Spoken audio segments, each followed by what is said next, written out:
I want you to take a moment and just listen to the silence around you. Maybe you are lying in bed right now. The sheets are soft, the room is warm, and you feel safe. If you hear a noise outside, you know it is just a car passing by or the wind in the trees. You don't have to worry that soldiers are coming to drag you out of your house. But I want to take you away from that safety. I want to transport you back in time, to a world where safety did not exist. Imagine a world where the only light comes from flickering torches, and the shadows are full of danger. Welcome to the Middle Ages. Tonight, we are going to talk about the most painful punishments in human history. So get comfortable, because it is going to be a long, dark night. Welcome, weary traveler. I am glad you could join me. It is a long journey back to the past, and we have a lot of ground to cover. As you settle in for a night of rest, let's let your mind drift away from the stresses of your modern life. Forget about your emails,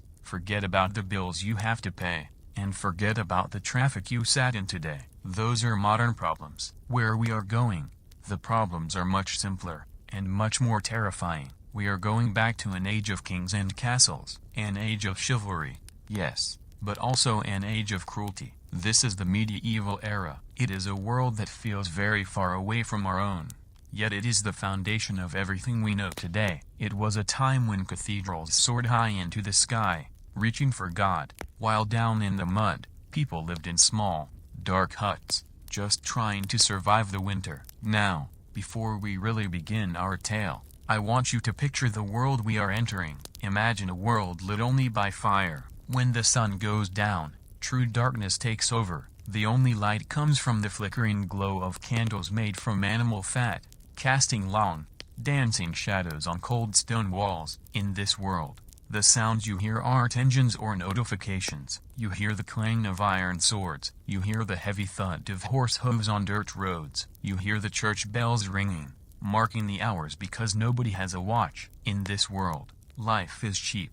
Death is always waiting just around the corner. You could die from a simple cut that gets infected. You could die from a cold. Or, if you were unlucky, you could die because you broke the rules. And the rules? The rules were strict. Society was like a pyramid. At the very top, you had the nobility of the kings, the queens, the dukes. They had the gold, the land, and the power. At the bottom, you had the peasantry. That's where most of us would be if we lived back then. We would be the ones working the fields, breaking our backs from sunrise to sunset, just to grow enough food to stay alive. And watching over everyone was the church. The church had immense power. They held the keys to heaven and hell. To disobey the church was to risk not just punishment in this life, but eternal suffering in the next. It was a world of absolutes. There was right, and there was wrong. There was no gray area. And if you found yourself on the wrong side of that line, justice was swift. It was often merciless. Today,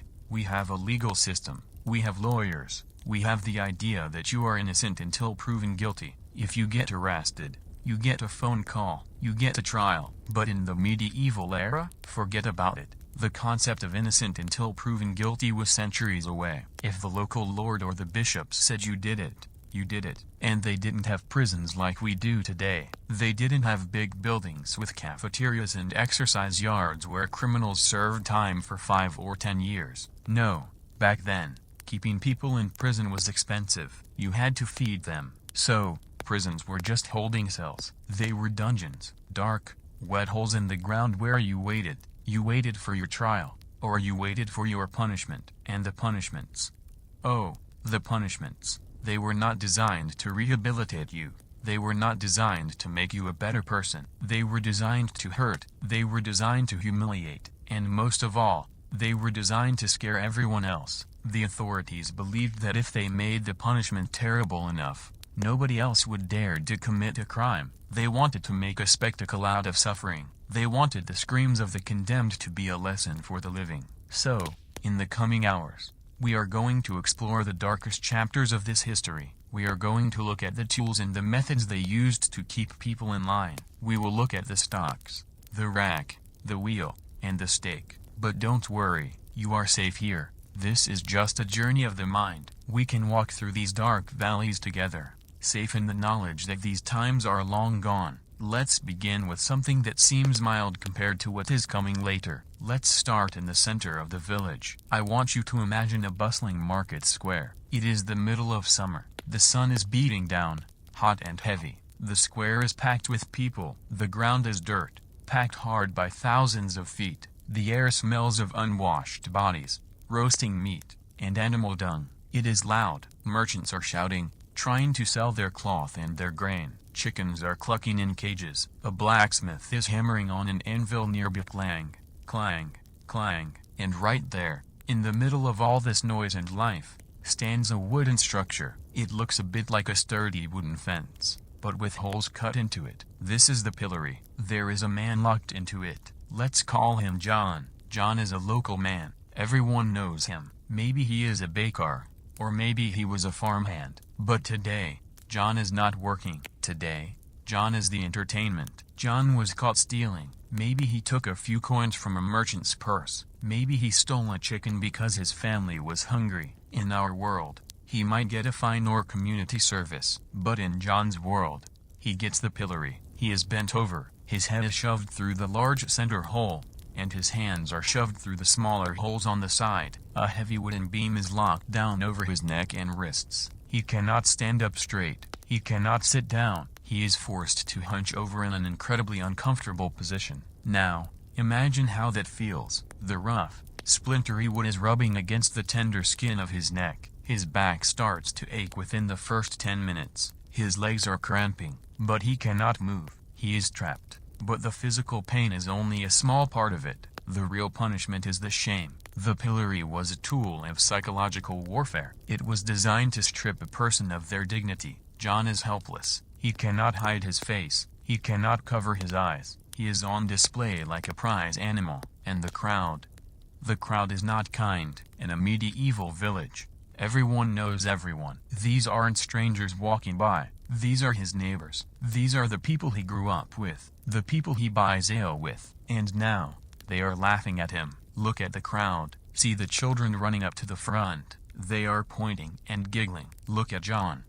They scream. Look at the thief. Then, someone throws something. It starts with something soft, maybe a rotten tomato. It hits John right in the face with a wet smack. The juice runs down his nose, into his eyes. It stings. He blinks, trying to clear his vision, but he can't wipe his face. His hands are locked. He just has to let it happen. The crowd cheers. This is fun for them. It breaks up the boredom of their hard lives. Then, someone else throws a handful of mud. It splatters against his ear. Then comes the animal dung. It smells terrible. It gets in his hair. It gets in his mouth. He is gagging, trying to turn his head away, but the wood holds him tight. He stands there for hours. The sun moves across the sky. The heat becomes unbearable. Sweat is running down his back, mixing with the filth thrown at him. Flies start to land on his face, drawn by the smell of the rotten vegetables in the waste. They buzz in his ears. They crawl on his lips. He shakes his head desperately,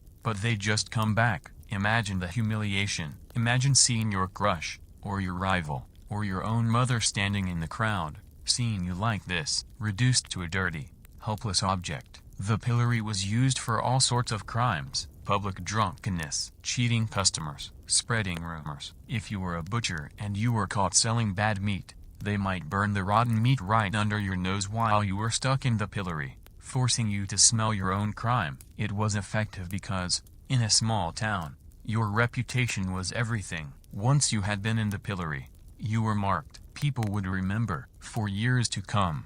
Whenever John walked into a tavern, people would whisper, "That's John." Remember when he was in the stocks? Remember how he looked with cabbage hanging off his nose? But as bad as the pillory was, John was actually lucky, because at the end of the day, when the sun went down, the bailiff would come with a key. He would unlock the wooden beam. John would pull his stiff, aching limbs out of the holes. He would stumble home, bruised and dirty, but he was alive. He was whole. For many others, the punishment did not end with just a bruised ego. For those who committed slightly worse crimes, or who kept breaking the law, the justice system had to leave a more permanent mark. This brings us to the practice of branding. Now, I want you to close your eyes again. I want you to imagine the smell of a blacksmith's forge. You know that smell of the scent of burning coal, of hot metal, of smoke. It is a sharp, metallic smell. In the medieval world, branding wasn't just for cattle.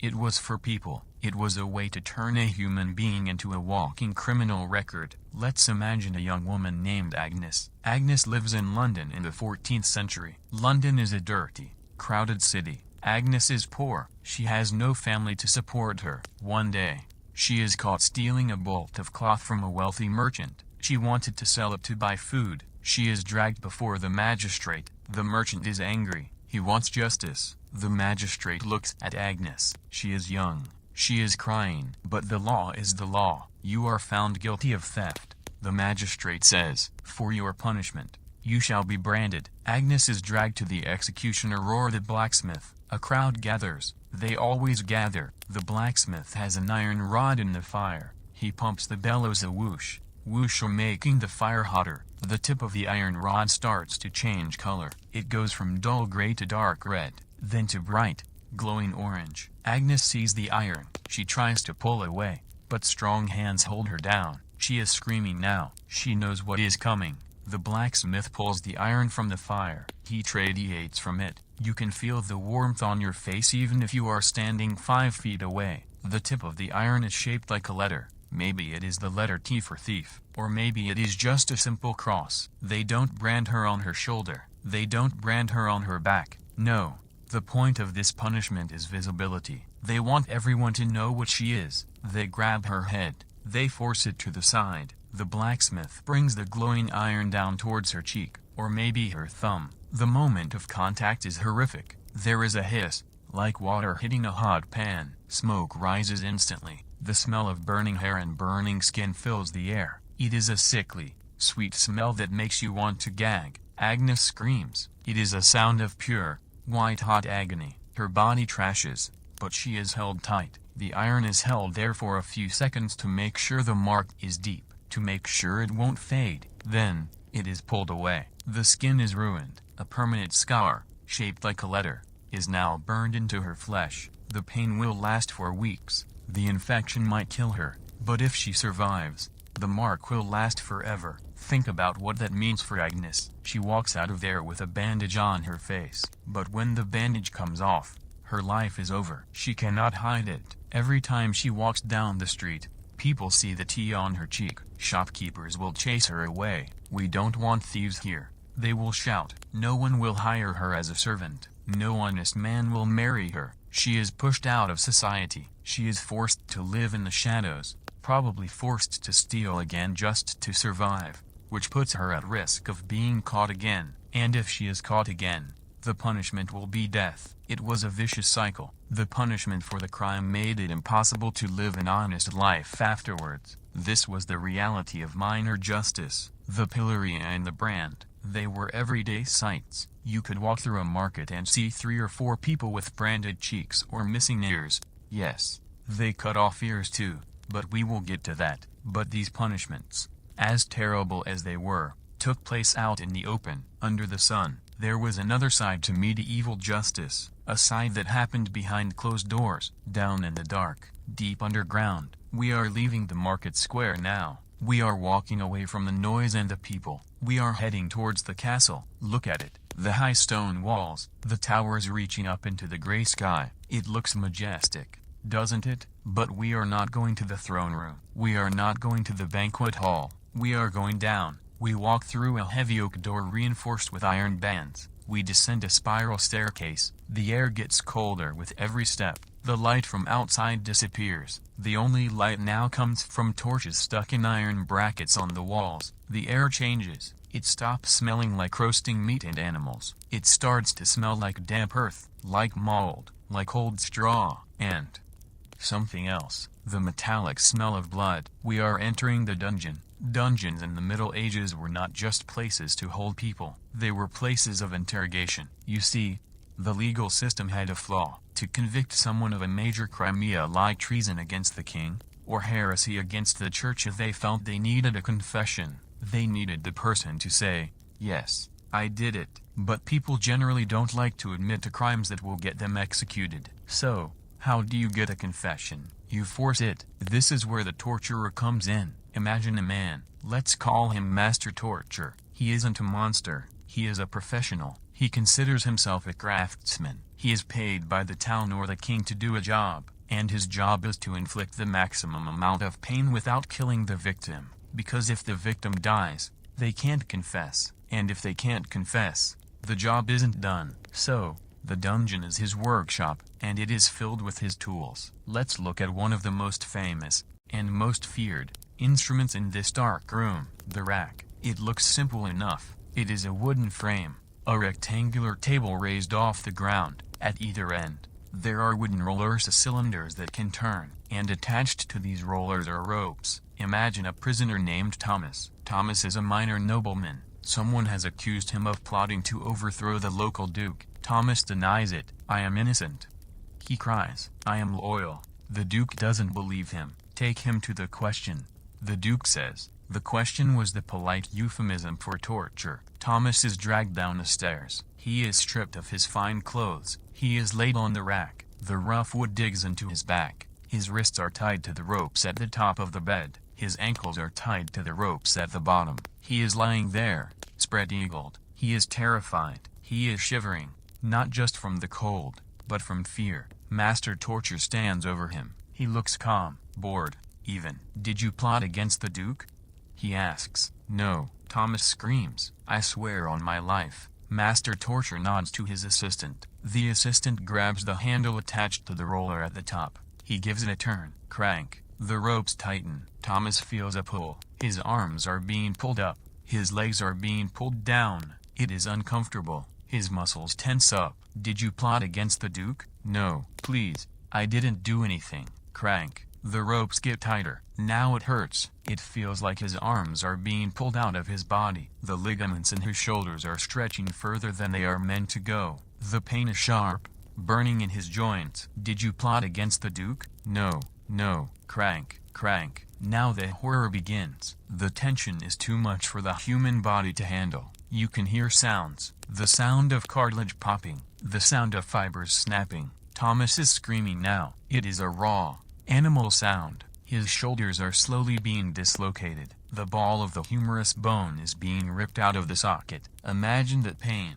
A dislocated shoulder is one of the most painful injuries you can have. Now imagine both shoulders. And imagine that the pulling doesn't stop. It keeps going. His hips are next. The torture stretches the body so much that the victim can actually become several inches taller. But it is a gruesome height. Master Torture leans in close. He speaks softly. Why endure this pain? Thomas, just say yes. Just say you did it, and the pain stops. We will let you down. You can have some water. It is a tempting offer. The pain is blinding. Thomas can't think straight. His entire world has narrowed down to the agony in his joints. He knows that if he confesses, he will be executed. He will die. But death seems like a relief compared to this. Thomas cries out. His voice is hoarse, broken. Yes, yes, I did it. I plotted. I hate the duke. I am a traitor. Master Torture raises a hand. The assistant stops turning. The tension on the ropes holds for a second longer,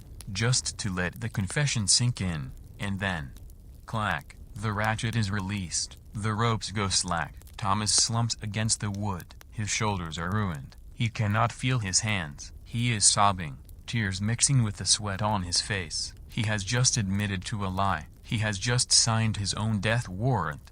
But in that moment, he doesn't care about death. He just thanks God that the pulling has stopped. He is dragged off the rack and thrown back into his cell. He will be executed in the morning based on his confession, and the people in the town will nod and say, see, he admitted it. The system works. But we know the truth. The rack didn't find the truth. It just found the breaking point of a human being. But the rack was not the only tool in this dark room. Oh number. The medieval imagination was far too creative to stop at just stretching people. Sometimes, instead of stretching you out, they wanted to crush you into a ball. Let me introduce you to a device with a very deceptive name.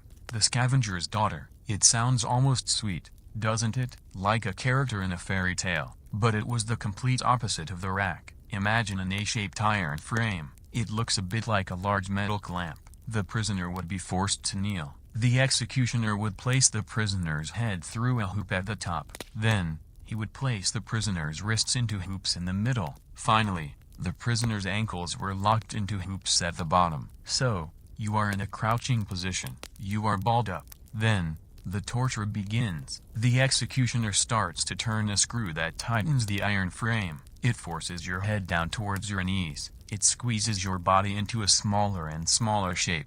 On the rack, your body is pulled apart. On the scavenger's daughter, your body is crushed together. Your knees are driven into your chest. Your spine is bent forward until it feels like it will snap. The pressure is immense. It isn't just about bones breaking. It is about internal pressure. The ribcage is squeezed so hard that the lungs cannot expand. You start to suffocate, but before you pass out, the pressure builds up in your head. Survivors of this torture, and there were very few, described a feeling like their head was going to explode. The pressure became so great that blood would actually be forced out of the nose and ears, sometimes even from the fingertips. It was a gruesome, messy, agonizing way to be interrogated, and just like the rack, the victim would scream out any lie just to make the crushing stop.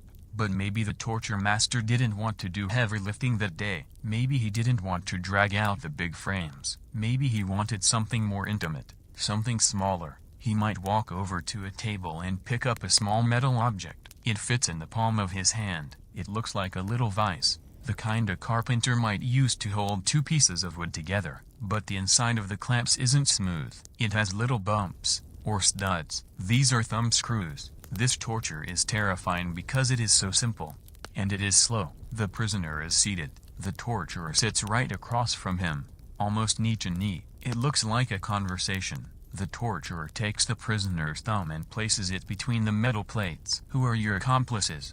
he asks gently. The prisoner stays silent. The torturer turns the little butterfly nut on the top. Twist. The metal plates clamp down on the thumb. The little studs dig into the skin. It hurts. Sharply. "Who are your accomplices?" "I have none." Twist. Now the pressure hits the nail. You know how much it hurts when you accidentally smash your thumb with a hammer? Imagine that pain. But it doesn't stop. It doesn't throb and fade away. It gets worse. The nail starts to turn purple. The pressure builds on the bone underneath. Twist. The bone begins to splinter. It is a slow, crunching feeling. The pain is so concentrated, so sharp, that it makes the prisoner feel sick to his stomach. It makes his vision go wide. And the worst part? The torturer has 10 fingers to work with. If he crushes one thumb and you don't talk, he moves to the next one, then the next, then the toe. It was a slow, methodical destruction of the hands. For a society that relied on manual labor of farming,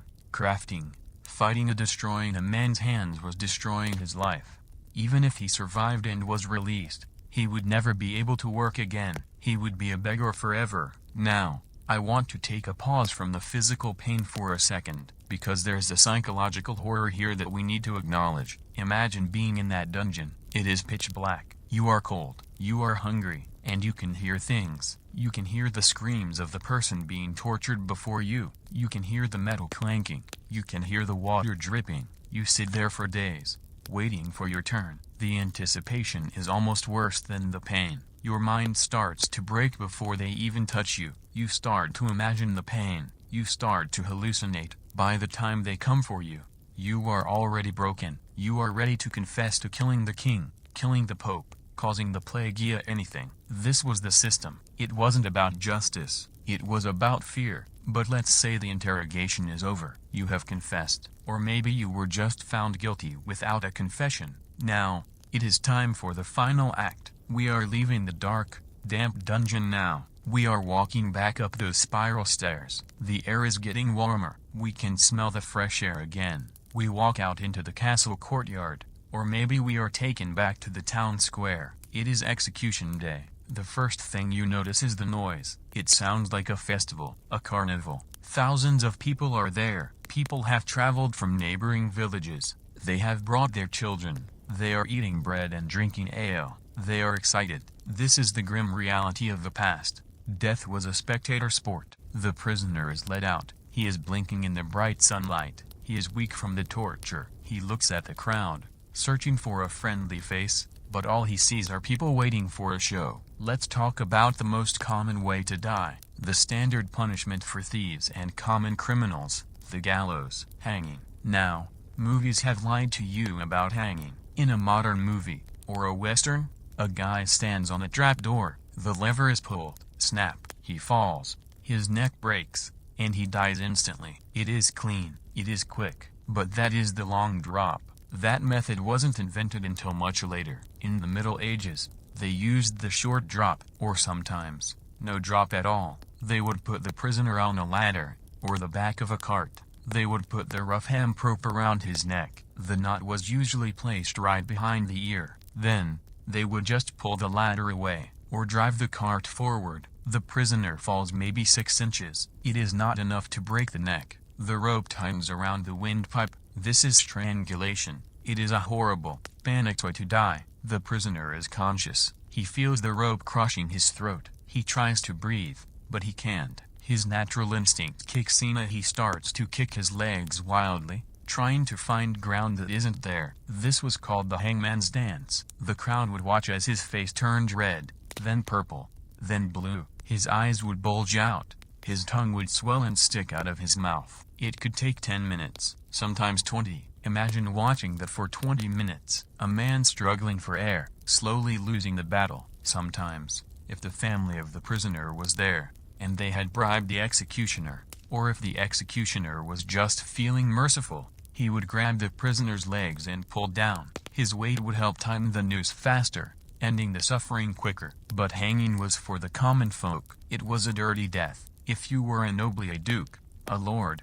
or a queen, you expected better. You expected the privilege of the sword or the axe. Beheading. In theory, this was the best way to go. It was supposed to be instant. One chop.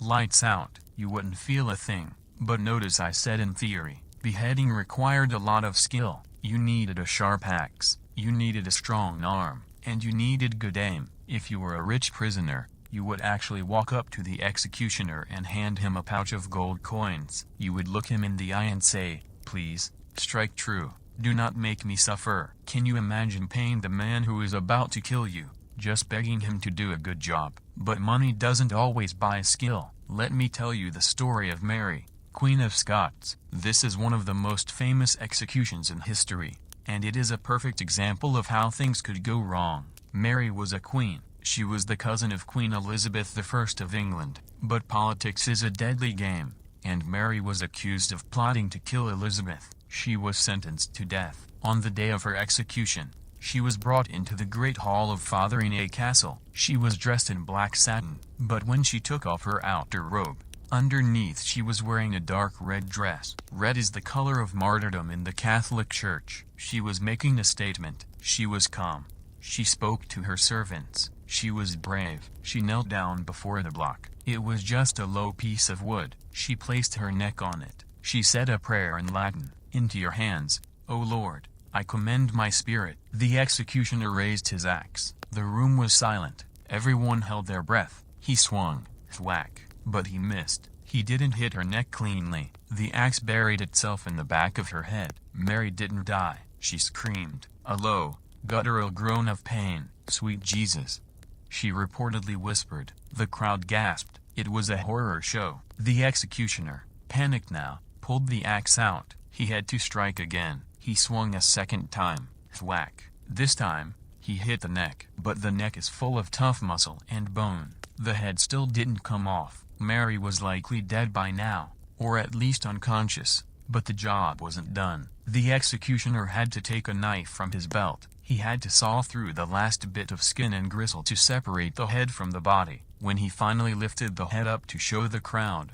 shouting "God save the Queen," the final tragedy happened. Mary wore a wig. The executioner had grabbed her by the hair, but the wig came loose. The head fell out of his hand and rolled across the wooden floor. It revealed that she had short, gray hair. She was an old, tired woman. And then, a movement caught everyone's eye. From underneath Mary's red skirt, a tiny dog crawled out. It was her pet Skye Terrier. It had been hiding there the whole time, clinging to its mistress. It was covered in her blood. It lay down next to her body and refused to move. It is a heartbreaking image. isn't it? It reminds us that these weren't just characters in a history book. She was a person. She had a dog that loved her, and she suffered a brutal, messy death because of politics. So, we have seen the stocks, we have seen the rack, we have seen the rope and the axe, but believe it or not, we are still in the shallow end of the pool. The punishments we have talked about so far were standard,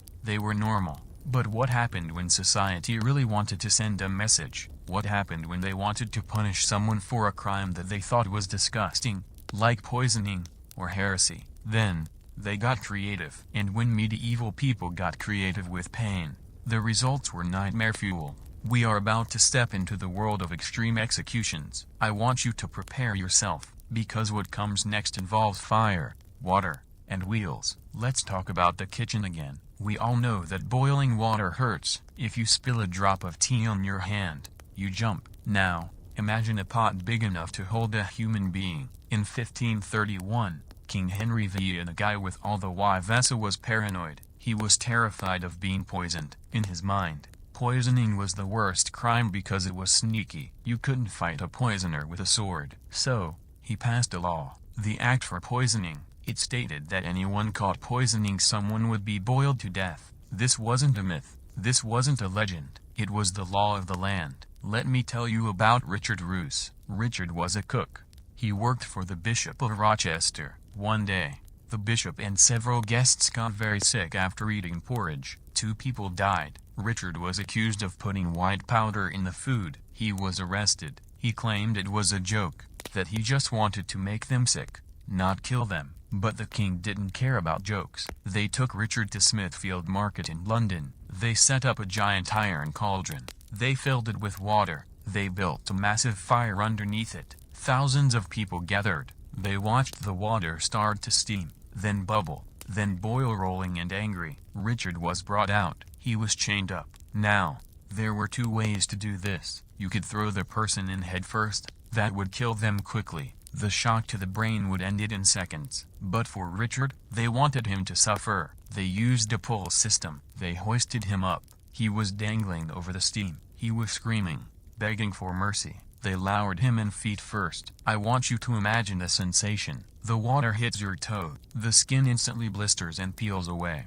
Then your ankles. The pain is not like a burn from a flame. It is all-encompassing. It cooks the meat on the bone. He was lowered in slowly, inch by inch. The crowd watched as he thrashed in the chains. He screamed until his throat was raw. Some accounts say they would dip him in, pull him up, and dip him in again, like a tea bag, prolonging the agony. It took a long time for him to die. When his heart finally stopped, the crowd was silent. They had seen something truly evil, not the crime, but the punishment. Boiling to death was so horrific that even the people of the 1500s eventually decided it was too much. It was only used for a few years before they went back to hanging.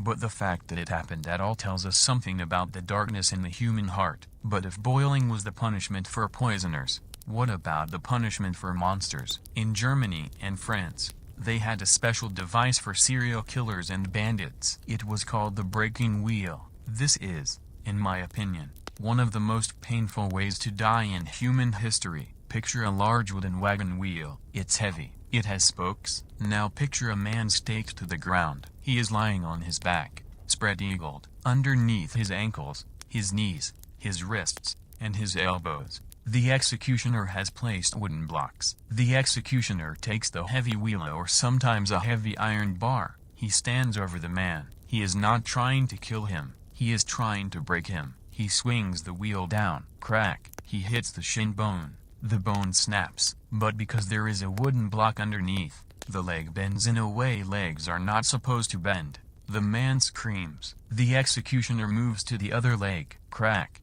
Then the arms. Crack. Crack. He systematically shatters every major bone in the man's limbs. But he is careful. He avoids the head. He avoids the chest. He wants the man awake. Once the man is a broken bag of bones, the executioner does something even worse. He picks up the man's limp, rubbery limbs and weaves them through the spokes of the wheel. He ties the man onto the wheel. Then, they hoist the wheel up onto a tall pole. The man is left there. He is broken. He is in agony. But he is alive. He hangs there under the sun. He hangs there through the cold night. And then the birds come. Crows love soft targets, and a man tied to a wheel cannot wave them away. They go for the eyes first. Some men survived on the wheel for 3 days. 3 days of slowly dying of thirst, shock, and exposure, while being eaten alive by birds. Sometimes, if the executioner was feeling nice, he would do a coup de grace. He would hit the man in the chest to stop his heart. But often,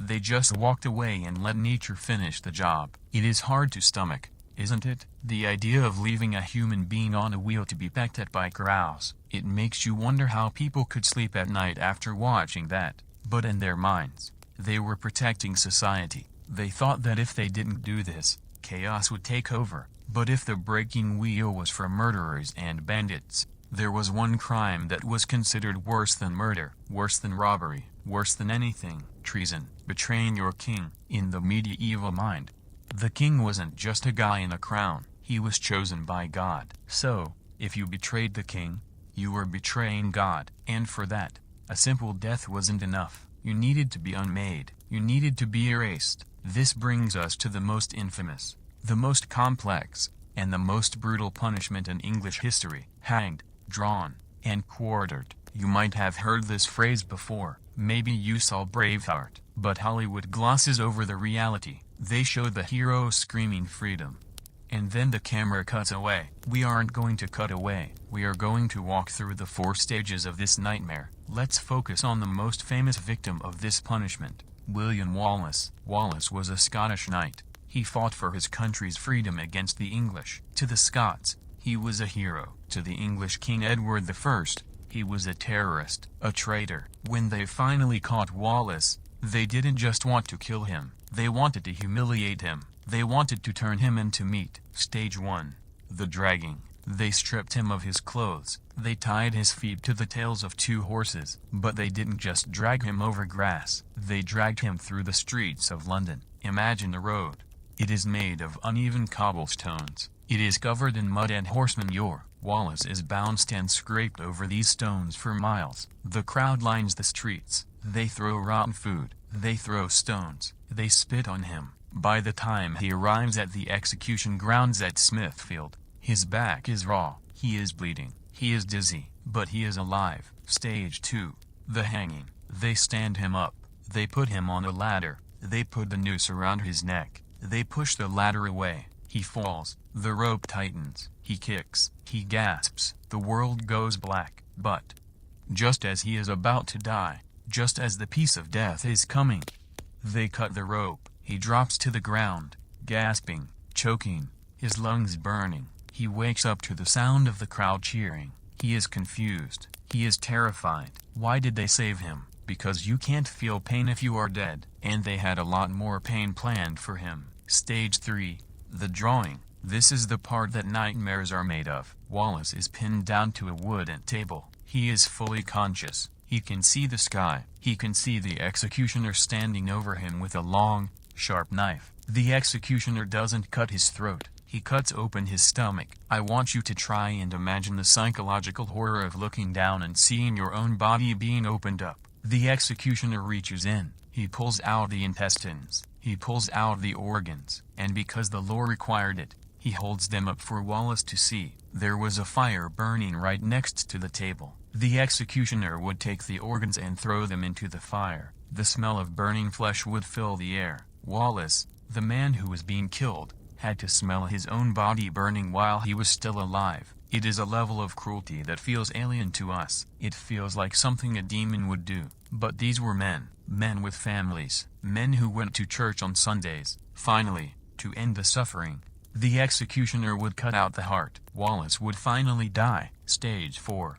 The quartering. But even death didn't stop the king's anger. They took an axe and chopped the body into 4 pieces. They dipped his head in tar to preserve it and stuck it on a spike on London Bridge. Why? So that every person walking into London would look up and see the rotting face of the man who defied the king. They sent his left arm to Scotland, his right arm to Newcastle, his legs to other cities. He was scattered across the kingdom. The message was clear. This is what happens to traitors. There is no grave for you. There is no peace. It is terrifying to think about the horrible truth of what humans can do to each other when they believe they are right. But Dear listener, we are not done yet. We have talked about kings and laws, but there was another power in the Middle Ages, a power that was even scarier than the king, the church, and specifically, a group of men who dedicated their lives to hunting down enemies of the faith. We are crossing the ocean now. We are going to Spain. The sun is hot.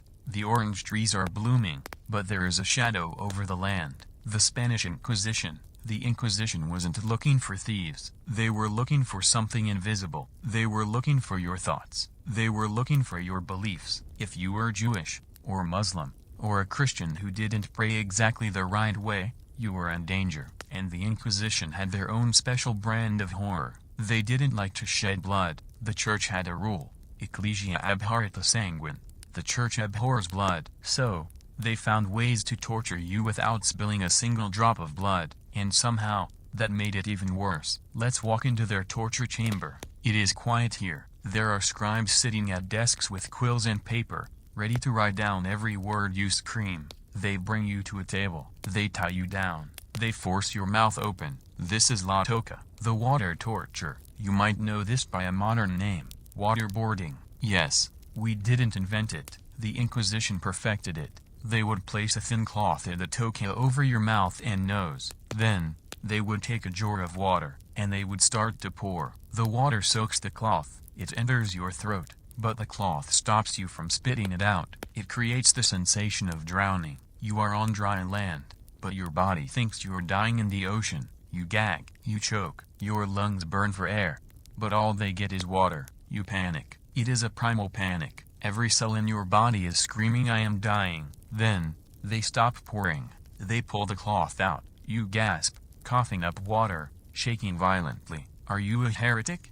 They ask softly, do you secretly practice the Jewish faith? If you say no, they put the cloth back. They could do this for hours. They could pour gallons of water into you. Your stomach would swell up until it hurt, and the whole time, not a drop of blood is spilled. It is clean, but it breaks your mind. You will admit to anything just to take one breath of air. But the Inquisition had other tools that relied on gravity. Let me introduce you to the Judas cradle. This device looks almost artistic. It is a pyramid-shaped wooden seat, sitting on top of 3 legs. The point of the pyramid is facing up. It is sharp. The prisoner would be tied up in ropes and hoisted up to the ceiling. Then, they would be lowered down slowly. They would be lowered right onto the point of the pyramid. I don't need to be graphic for you to understand the physics here. The entire weight of the human body is concentrated on one singular, sensitive point. The pain is instant and sharp, but the torture is in the waiting. The executioner could stop the ropes. He could leave you hanging there, with the point digging into you, but not piercing you completely. Your muscles would scream as you tried to hold yourself up, but eventually, your legs would give out. You would sink down. Gravity does the work. They could leave you there for a night, or 2. It was a torture designed to humiliate and destroy the body from the inside out, and the scribes would just sit there, scratching their pens on the paper, waiting for you to name your neighbors, your friends, your family, and people did. Of course they did. Under that kind of pain, a husband would accuse his wife, a mother would accuse her son. The Inquisition tore communities apart, turning everyone into a spy, everyone into a victim. It makes you wonder, doesn't it? What is scary, the torture device itself, or the fear that made people turn on each other? But there was one group of people who suffered perhaps more than anyone else in this era, a group that was blamed for everything. If the milk went sour, blame them. If a child got sick, blame them. If there was a storm, blame them. The witches. We have all seen the cartoons of witches with green skin and pointy hats, but the real witches of the Middle Ages and the early modern period were just people, usually women, usually poor, often elderly. Maybe they knew a little bit about herbs. Maybe they were just grumpy neighbors. Maybe they were just independent women who didn't need a husband, and for that, they burned. Let's go to a small village in Germany in the 1600s. The witch trials are in full swing. A woman named Greta is accused. Her neighbor's cow died, and the neighbor said Greta gave the cow a funny look. That is all the evidence they needed. Greta is arrested, but she denies it. I am a good Christian, she cries. So, They have to test her. Have you heard of the swimming test? It is a logic that makes zero sense to us today. They believed that water was pure. So, if a witch, who is impure, is thrown into water, the water will reject her. She will float. If she is innocent, the water will accept her. She will sink. So, they take Greta to the river. They tie her right thumb to her left toe, and her left thumb to her right toe. She is bundled up like a package. They throw her in. Imagine the crowd watching from the riverbank. They are cheering. If Greta sinks, she is innocent. Hooray! But she is also tied up in a river, so she drowns. She dies an innocent woman. If she floats, maybe her dress traps some air. The crowd screams, "A witch!" She floats. They pull her out, drag her to the town square, and burn her alive. It was a game you could not win. Heads, you die. Tails, you die. Thousands of women, and some men, were killed this way. It was a mass hysteria, a panic. It shows us how dangerous fear can be. When a society gets scared, they stop thinking. They just want to find someone to blame. And once the finger is pointed, the torture tools come out. We have walked through the dungeons. We have stood by the river. We have watched the fires. It is heavy, isn't it? It feels like a weight on your chest. But we have to keep going, because there is one more stop on this tour, a place where the punishment wasn't about pain, but about time. We are going to France, to a dark, wet hole in the ground known as the oubliette. The word comes from the French oublier, which means to forget, and that is exactly what it was, a place to be forgotten. It is the cruelest architecture ever designed. Most dungeons have a door. A door implies that someone might walk in. A door implies that you might walk out. But an oubliette doesn't have a door. It has a hatch in the ceiling. Picture a prisoner. Let's call him Louis. Louis has angered a French lord. The lord doesn't want to execute him publicly. He doesn't want the mess. He just wants Louis to disappear. Soldiers drag Louis to a room in the deepest part of the castle. In the center of the floor, there is a small, round hole. It looks like a well. They push Louis toward the hole. He looks down. It is pitch black. He can't see the bottom. Jump, they say. Or maybe they don't give him a choice. They just shove him. He falls. Maybe it is 10 feet. Maybe it is 20. He hits the hard stone floor. Crunch. Maybe he breaks a leg. Maybe he breaks an ankle. He lies there in the dark, groaning. He looks up. High above him, he sees the circle of light, the hatch. Then, he sees a hand reach out and grab the handle. Slam. The hatch closes. The light is gone. Now, there is only darkness. Absolute, suffocating darkness. Louis screams, "Help, I am down here." But the walls are thick stone. No one can hear him. And even if they could, no one cares. That is the point. He has been forgotten. He crawls around. The space is small. He can't touch the walls on all sides. It is narrow, like a chimney. He feels the floor. It is wet, sticky. Then his hand touches something hard and smooth. A bone. He realizes he is not the first person to be thrown down here. He is sitting on the remains of the last guy. Now, the real torture begins. It isn't physical pain. Not at first. It is the mind. How long has it been? An hour? A day? A week? In the dark, time stops existing. You sleep. You wake up. And it is still dark. You get hungry. You get thirsty. Sometimes, the guards might be cruel enough to throw scraps of food down the hole. Just enough to keep you alive a little longer. But usually, they just leave you. You start to hallucinate. You see lights that aren't there. You hear voices. You start to talk to the bones on the floor. You forget your own name. You forget what the sun looks like. Eventually, you stop screaming. You stop hoping. You just curl up in the corner and wait for the end. It is a slow, quiet, lonely death. Starvation is a terrible way to go. The body starts to eat itself. You feel weak, cold, and tired. And finally, you just drift away, becoming another set of bones for the next poor soul to find. The oubliette is terrifying because it denies you everything that makes you human. No light, no sound, no contact. It is just you and your own breaking mind. But while the French were dropping people into holes,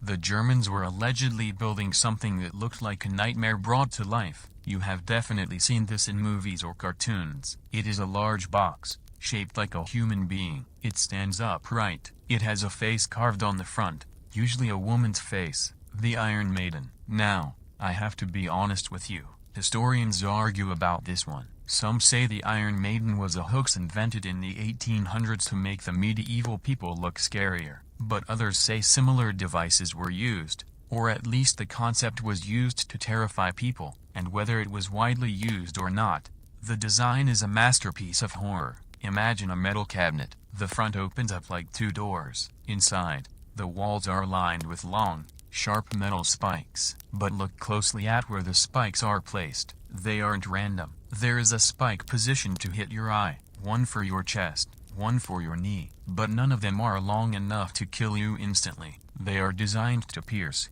not to impale completely. The prisoner is pushed inside. He is standing up. The executioner starts to close the doors. As the doors swing shut, the prisoner sees the spikes coming toward his face. He tries to press himself back against the wall, but there are spikes there too. There is nowhere to go. The door is close. Creak. The spikes penetrate the skin. They go into the muscle, but they stop before hitting the vital organs. The doors are locked. The prisoner is now trapped in a metal coffin, standing up, with a dozen metal spikes stuck inside his body. He is bleeding, but the spikes actually plug the wounds, so he doesn't bleed out quickly. He stands there in the dark, in agony. If he moves, it hurts more. If he relaxes his legs, he sags down, and the spikes tear his flesh. He has to stand perfectly still, rigid with pain. He could be left there for days, slowly dying of infection, shock, or thirst, all while encased in an iron shell. It creates a claustrophobic terror that is hard to even imagine. The walls are literally closing in on you. But let's move away from metal and stone for a moment. Let's talk about nature. The medieval torture masters knew that everyone is afraid of something, and almost everyone is afraid of rats. Rats were everywhere in the Middle Ages. They carried the plague. They ate the grain. They were pests. But in the dungeon, they were employees. Rat torture. This is a punishment that turns a simple animal instinct into a weapon. The prisoner is tied down to a table or a bench. He is flat on his back. He cannot move his arms or legs. The executioner brings out a cage, or sometimes just a metal bucket. Inside the bucket, there is a large, hungry rat. The executioner takes the bucket and turns it upside down, placing it right on the prisoner's stomach. So now, you have a bucket on your belly, and inside that bucket, there is a rat trapped against your skin. You can feel its little claws scratching. You can feel its whiskers tickling. It is horrifying, but it's not painful yet. The rat is confused. It wants to get out, but the bucket is metal. It can't chew through metal. The prisoner is soft, but the rat doesn't necessarily want to eat him yet. Then, the executioner adds the final ingredient, heat. He takes hot coals, or a torch, and places them on top of the metal bucket. The metal starts to heat up. The air inside the bucket gets hot. The rat starts to panic. It is baking in there. It needs to escape the heat. It scratches at the sides of the bucket, too hard. It scratches at the top, too hot. Then, it looks down. The prisoner's stomach is soft. It is the only way out. Driven by pure instinct and panic, the rat starts to dig. It bites through the skin. It claws through the muscle. It burrows into the prisoner's body, trying to find a cool place to hide. I don't need to tell you how excruciating this is. The prisoner feels a live animal eating its way into his guts. The screaming is uncontrollable, and the damage the rat does to the internal organs is fatal. It is a slow, messy, gritty way to die. It takes something similar and turns it into the worst thing in the world. This method was reportedly used in medieval Europe, but also later in history. It is a testament to how creative humans can be when they want to inflict maximum psychological and physical damage. But sometimes, they didn't need animals. Sometimes, they just used simple tools, like a saw. We used saws to cut wood. 2 men, one on each end, pushing and pulling. It is hard work. Now, imagine that the log is a person. Death by sawing. This was a punishment used in various parts of Europe and the Middle East. It was cheap. You didn't need a fancy rack or a custom-built wheel. You just needed a rope and a saw. The victim was hung upside down. Their feet were tied to 2 posts, so they are dangling, head towards the ground. This position is important. When you are upside down, all the blood rushes to your brain. This keeps you oxygenated. It keeps you awake. The two executioners would take a large lumberjack saw. They would place the blade between the victim's legs, and they would start to saw. They would cut down through the body, through the pelvis, through the stomach, because the victim is upside down. They don't pass out from blood loss as quickly as they normally would. The blood stays in the brain. Stories say that some victims remained conscious until the saw reached the navel, or even the chest. They had to watch and feel themselves being sawed in half, slowly. It is sheer butchery. It strips away any pretense of justice and reveals it for what it is: pure, unadulterated violence. And speaking of violence, we cannot talk about medieval punishments without mentioning the man who made a forest out of corpses. We have to talk about impalement, and we have to talk about Vlad the Impaler. You know the name Dracula? Well, the real Dracula was a prince named Vlad III of Wallachia, modern-day Romania. He lived in the 1400s. He was a brutal leader, but he was fighting a war against the massive Ottoman Empire. He was outnumbered. He needed to scare his enemies so much that they would turn around and go home. So, he chose the stake. Impalement is a deceptively simple execution. You take a long, sharp, greased wooden pole. You stand it in the ground, but you don't just tie the person to it. You force the person onto the point. Usually, it enters the body through the rectum. Then, you hoist the pole upright. Gravity takes over. The person's own body weight pulls them down the pole. But here is the truly sick part. Vlad and his executioners were experts. They knew exactly how to shape the point of the pole. They made it not too sharp. If it was too sharp, it would pierce the heart or liver too fast, and the person would die. They wanted them to live. The pole would slowly slide up through the body, pushing the organs aside without puncturing them. It would eventually come out of the neck or the shoulder. The victim would be left hanging there, skewered like meat on a stick. But they weren't dead. They could survive for days in this state, writhing in agony. Vlad didn't just do this to one or two people. He did it to thousands. There is a famous story. The Ottoman Sultan Mehmed II was marching his huge army towards Vlad's capital. He was ready to crush this little prince. But as he got close to the city of Targovist, he saw something in the distance. It looked like a forest, but the trees were bare. As he got closer, the smell hit him. The smell of rotting death. He realized it wasn't a forest of trees. It was a forest of the impaled. 20,000 bodies, men, women, and children, all on stakes. Some were high up, some were low. Birds were nesting in their skeletons. The Sultan, a man who had seen war and death his whole life, was so sickened by the sight that he reportedly turned his army around and went home. He said, "I cannot fight a man who does this." Vlad had won. He used pure horror as a weapon of war. It is a chilling reminder that sometimes, the monsters of history were real people, making calculated decisions to be as cruel as possible. We have covered so much ground, from the damp dungeons of England to the sun-baked fields of Romania. We have seen bodies stretched, burned, boiled, and broken. It is a lot to take in. It makes you look at your own hands and wonder how they are related to the hands that turned the screws and swung the axes. But why? Why did we do this? Was it just because we were evil? Or was there something else going on? You have to remember, the medieval world was chaotic. There was no CSI. There were no fingerprints. If a crime happened, it was very hard to solve it. And if you caught the guy, you couldn't just put him in a supermax prison for life. So,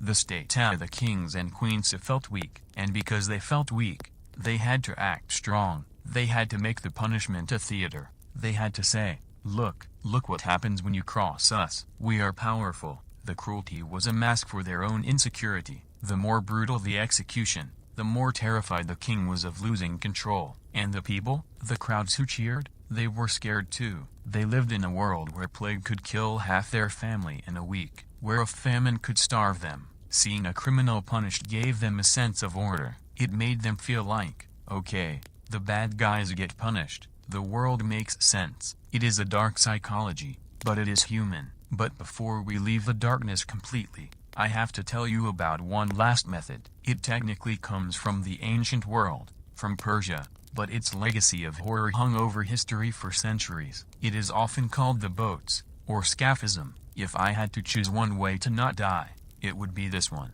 Imagine you are taken to a riverbank. The executioner brings out two small boats, or hollowed-out tree trunks. They are carved to fit a human body perfectly. They lay you down inside one of the boats. Then, they place the second boat on top of you. They nail the two boats together, but there are holes cut in the wood. Your head sticks out, your hands stick out, and your feet stick out. The rest of your body is trapped inside the wooden shell. You are floating on the river. You can't move. You can't scratch your nose. You can't shift your weight. Then, the torture begins. And it starts with dinner. They force feed you. They give you milk and honey. A lot of it. They make you drink until you are sick. If you refuse, they prick your eyes with needles until you open your mouth. Why? Because they want you to have severe diarrhea. So, you are trapped in a boat, and you are messing yourself. The inside of the boat, the dark warm space next to your skin, starts to fill with waste. It starts to rot. Then, they take more honey and pour it all over your face. They pour it on your eyes, your ears, your mouth. They pour it on your hands and feet. They push the boat out into a stagnant part of the river. The sun beats down. The sweet smell of honey attracts visitors, flies, wasps, bees. They land on your face. They land on your eyes. You can't swat them away. They start to bite. They start to sting. But that's just the surface. The real horror is happening inside the boat. The waste inside attracts vermin. Flies lay their eggs in the filth. The eggs hatch into maggots. The maggots need food. They start to eat. They eat the waste. And then they start to eat you. They burrow into your skin. They enter your body through the soft parts. The victim of scaphism is literally eaten alive from the inside out. But because the executioners come back every day to feed you more milk and honey, you don't die of hunger. You stay alive. You stay awake. There are records of a soldier named Mithridates who survived in the boats for 17 days. 17 days of lying in your own filth, feeling thousands of insects eating your body, unable to move a muscle. When he finally died and they opened the boats, they said his body was barely recognizable. It was just a shell filled with swarming life. It is pure, engineered nightmare fuel. It takes the things we love via milk, honey, a sunny day on the Riviera and turns them into the ultimate torture. The turning point. Waking from the nightmare. Okay, take a deep breath. Shake it off. We are done with the boats. We are done with the rats. We are done with the wheels. We have spent a long time walking through the valley of the shadow of death. But the story of humanity isn't just about how creative we are at hurting each other. It is also about how we decided to stop. For centuries, this was normal. But then, something changed. Around the 1700s, people started to think differently. We call this the Enlightenment. Thinkers and writers started to ask a simple question: does this actually work? They looked at the rack, they looked at the burning stake, and they realized something. Torture doesn't produce the truth, it just produces screams. If you torture an innocent man, he will confess. If you torture a guilty man, he will confess. So the confession is worthless. And they looked at the crowds cheering at the executions. They realized that public butchery didn't make people behave better. It made them harder. It made them cruel. If the king kills people like animals, why shouldn't the people kill each other? Slowly, the laws began to change. In France, they invented the guillotine. Now, we think of the guillotine as scary. But when it was invented,